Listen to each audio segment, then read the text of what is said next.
तो साध संगत जी गुरबाणी के बहुत सारे टीके हुए ने। पिछे सवाल भी आया सी, सब तो पुराना टीका जो अवेलेबल है वो प्रिंसीपल साहब ने जवाब दिता सी भी वो फरीदकोटी टीका। तो इस तरह होर जी बहुत सारे टीके ने। तो कई बार इस तरह होंगे कि कई जोड़े अर्थ ने वो टीकिया थोड़ा बहुता फर्क भी होंगे। तो पर असी जी चीज़ नेड़े तो नेड़े गुरमत के कसवट्टी से उतरती है वो पहुँचना। प्रोफैसर साहब सिंह का टीका काफ़ी सहायता कर रहे हैं। तो खैर मेरे कहने का मतलब ये है कि जिस वेले आप डिफरेंट टीकिया अर्थां कोई फर्क लभदा है तो जग्यासू के मन जरूर आता भी ये सही केड़ा। तो इसलिए ये जो प्लेटफॉर्म है इतने आप रल मिल के सारी संगत एक दूजे के विचार साझे करते हैं। तो पहला सवाल जो आया ये है जी आवन 78 जान 97 होर भी उठसी मर्द का चेला। श्री गुरु ग्रंथ साहिब के पन्ना 722 ते ये जो शब्द है श्री गुरु नानक साहब सच्चे पातशाह जी का वो तुक है आवन 78 जान 97 होर भी उठसी मर्द का चेला। ये बेनती कर रहे हैं प्रिंसिपल साहब तुहाडी जिम्मेवारी लगी है जी।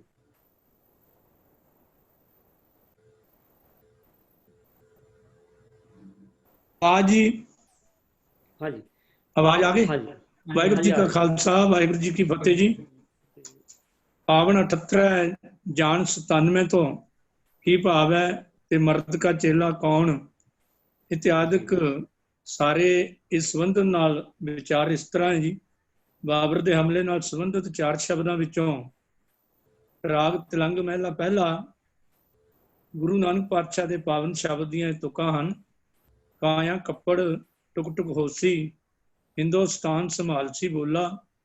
आवन 78 जान 97 और भी उठसी मर्द का चेला। सच की बाणी नानक आखै सच सुनाई सी सच की बेला।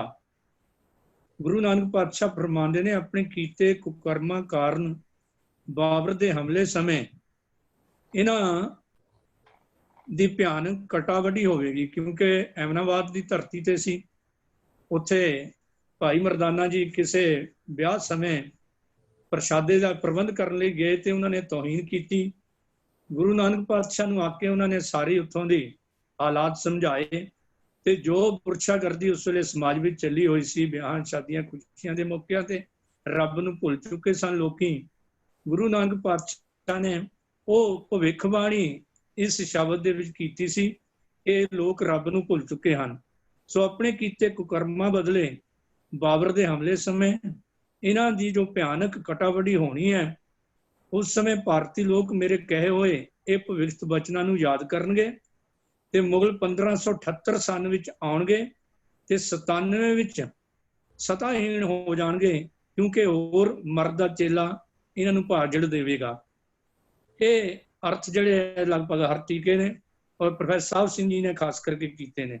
ये इतिहासक सच्चाई है कि बाबर ने पहला हल्ला भारत उत्ते 1574 विच कीता ते अटक दरिया तक ही उसने मार की। दूजा हमला 1576 विच जम्मू कश्मीर ते रावी तक पहुंचा और तीजा हमला जिहड़ा है वो 1578 विच उसने कीता।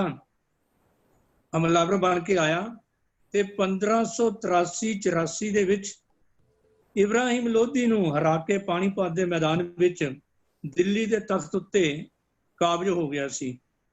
1588 विच बाबर आप चलाना कर गया, अपने पुत्र हुमायूं नूं गद्दी ते बिठा गया ते अपने सगे भरावां दा सहयोग ना मिलन करके और आले दुआले बगावतां होण करके शेर शाह सूरी ने 1597 विच हुमायूं नूं हरा के दिल्ली के तख्त उत्ते अपना कब्जा कर लिया सी। 15 सालां लई मुगल वंश का राज खत्म रहा ते 1597 विच गुरु नानक पातशाह की एक कीती हुई पैशीन गोई सच साबित हुई सी। आवन 78 जान 97 ये सम्मत 1597 की गल है। ये वक्री गल है कि शेर शाह सूरी की मौत के मगरों उसके नालायक जानशीना की नलायकी करके 15 साल बाद सन 1612 ईस्वी नूं ईरान के बादशाह की मदद नाल हुमायूं ने फिर दिल्ली के तख्त ते कब्जा कर लिया सी। पर जिहड़ी गुरु नानक पातशाह ने ਇਹ ਪਹਿਲੀ ਭਵਿੱਖਬਾਣੀ ਕੀਤੀ ਸੀ ਆਵਣ 78 ਜਾਣ 97 ਕਿ ਬਾਬਰ ਖਾਨਦਾਨ ਦੇ 1578 ਵਿੱਚ ਆਣਗੇ ਤੇ 97 ਵਿੱਚ ਉਹਨਾਂ ਦਾ ਰਾਜ ਫਿਰ ਟੁੱਟੇਗਾ। ਤੇ ਇਹ ਭਵਿੱਖਬਾਣੀ ਸਾਬਤ ਹੋ ਚੁੱਕੀ ਹੈ।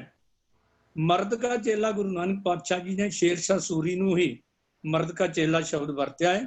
ਇਤਿਹਾਸ ਗਵਾਹ ਹੈ ਕਿ ਉਹ ਜਿੱਥੇ ਚੰਗਾ ਬਹਾਦਰ ਸੀ ਉੱਥੇ ਦੂਰਅੰਦੇਸ਼ੀ ਸਿਆਣਾ ਤੇ ਜਨਤਾ ਦੀ ਭਲਾਈ ਦਾ ਇਹ ਕੰਮ ਕਰਨ ਵਾਲਾ ਪ੍ਰਬੰਧਕ ਵੀ ਸੀ।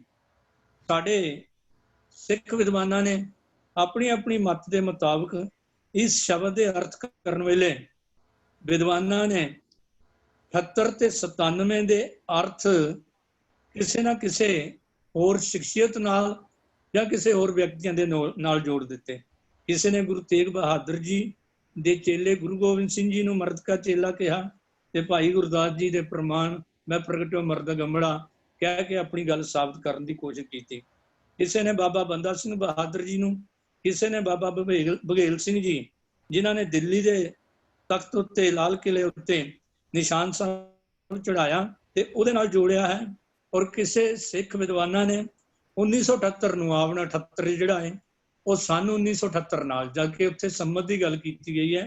1978 ਨੂੰ ਨਿਰੰਕਾਰੀ ਕਾਂਡ ਨਾਲ ਆਧਾਰ ਬਣਾ ਕੇ ਬਾਬਾ ਜਰਨੈਲ ਸਿੰਘ ਨਾਲ ਇਸ ਦੀ ਪੇਸ਼ੀਨਗੋਈ ਦਾ ਸੰਬੰਧ ਜੋੜ ਦਿੱਤਾ ਹੈ, ਜਦ ਕਿ 1578 ਦਾ ਸੰਮਤ ਦਾ ਬਾਬਰ ਤੇ 1597 ਤੱਕ ਇਹ ਮੁਗਲ ਖਾਨਦਾਨ ਦਾ ਰਾਜ ਜਿਹੜਾ ਰਿਹਾ।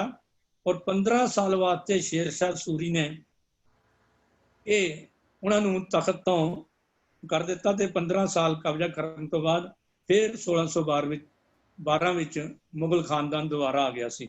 ਸੋ ਕੁੱਲ ਮਿਲਾ ਕੇ ਮੈਂ ਇਸ ਬਾਰੇ ਇਹੀ ਕਹਿਣਾ ਚਾਹੁੰਦਾ ਹਾਂ ਕਿ ਸਾਡੇ ਮਹਾਨ ਵਿਦਵਾਨਾਂ ਜਿਨ੍ਹਾਂ ਦੀ ਅਗਵਾਈ ਪ੍ਰੋਫੈਸਰ ਸਾਹਿਬ ਸਿੰਘ ਜੀ ਤੇ ਡਾਕਟਰ ਮਨਮੋਹਨ ਸਿੰਘ ਜੀ ਦਾ ਵੀ ਜ਼ਿਕਰ ਕੀਤਾ ਹੈ ਕਿ ਉਹਨਾਂ ਨੇ ਇਹ ਪੇਸ਼ੀਨਗੋਈ 1578 ਸਨ ਤੋਂ 1597 ਤੱਕ ਬਾਬਰ ਦੀ ਆਮਦ ਅਤੇ ਸ਼ੇਰ ਸ਼ਾਹ ਸੂਰੀ ਦਾ ਦੁਬਾਰਾ ਉੱਥੋਂ ਭਾਂਜ ਦੇ ਕੇ ਕਬਜ਼ੇ ਕਰਨ ਨੂੰ ਮਰਦ ਕਾ ਚੇਲਾ ਸ਼ੇਰ ਸ਼ਾਹ ਸੂਰੀ ਨੂੰ ਕਿਹਾ ਤੇ 1597 ਤੱਕ ਦੀ ਪੇਸ਼ੀਨਗੋਈ ਇਹ ਸਹੀ ਸਾਬਤ ਹੋਈ ਸੀ।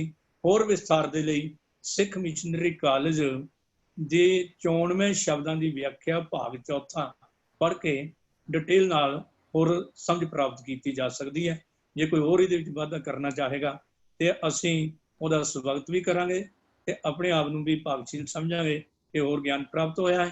ਪਰ ਜੋ ਪ੍ਰਿੰਸੀਪਲ ਸਾਹਿਬ ਸਿੰਘ ਸਿੱਖ ਮਿਸ਼ਨਰੀ ਕਾਲਜ ਔਰ ਬਹੁਤੇ ਵਿਦਵਾਨਾਂ ਦਾ ਤਤ ਗੁਰਮਤਿ ਦੇ ਵਿਦਵਾਨਾਂ ਦਾ ਵਿਚਾਰ ਹੈ ਉਹ ਇਸੇ ਵਿਚਾਰ ਨਾਲ ਸਹਿਮਤ ਨੇ ਜੀ। ਵਾਹਿਗੁਰੂ ਜੀ ਕਾ ਖਾਲਸਾ, ਵਾਹਿਗੁਰੂ ਜੀ ਕੀ ਫਤਿਹ। ਪ੍ਰਿੰਸੀਪਲ ਸਾਹਿਬ ਨੇ ਜਿੱਥੇ ਤੁਕ ਦੇ ਅਰਥ ਦੱਸੇ ਨੇ ਇਹਦਾ ਪੂਰਾ ਇਤਿਹਾਸਕ ਬੈਕਗਰਾਉਂਡ ਦੱਸ ਕੇ ਸਾਨੂੰ ਕਲੀਅਰ ਕੀਤਾ ਹੈ ਔਰ ਆਸ ਕਰਦੇ ਹਾਂ ਕਿ ਜਿਹੜਾ ਸਵਾਲ ਹੈ ਇਹ ਸੰਗਤਾਂ ਨੂੰ ਕਲੀਅਰ ਹੋ ਗਿਆ ਹੋਵੇਗਾ।